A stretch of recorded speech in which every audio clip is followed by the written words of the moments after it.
Саламатсыздар ма, қалдарыңыз қалай, оразаларыңыз қабыл болсын. Роза манта жасаймыз.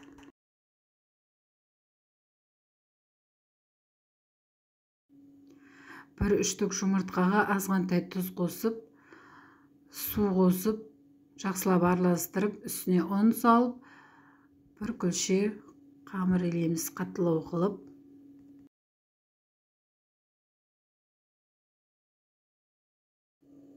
Ішіндегі салмасына тартылған ет, картошка, асқабақ, жуа қосып, бұрыш қосып, тұз қосып, жақсылап араластырамыз. Азғантай су қосамыз, сочный болу үшін.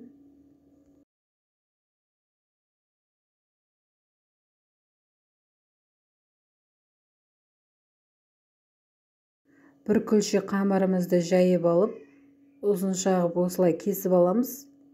Салмасын ұзын шағып саламыз, жұқалау қылып.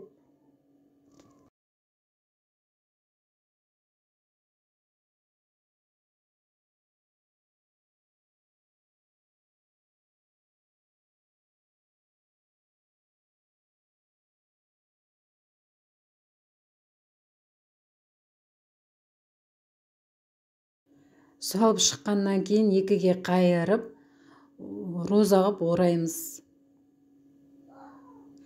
Мантыны пісірген сияқты қылып, бұны да мантаваркаға салып, булап пісіріп аламыз. Бір 45 минут, 30 минутта пісіп қалады. Дәмді болады, үй жағдайында жасап көріңіздер.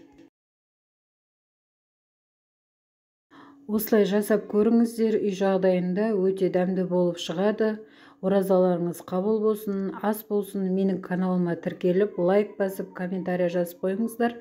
Келесі видео шығу үшін мотивация болады. Сау болыңыздар.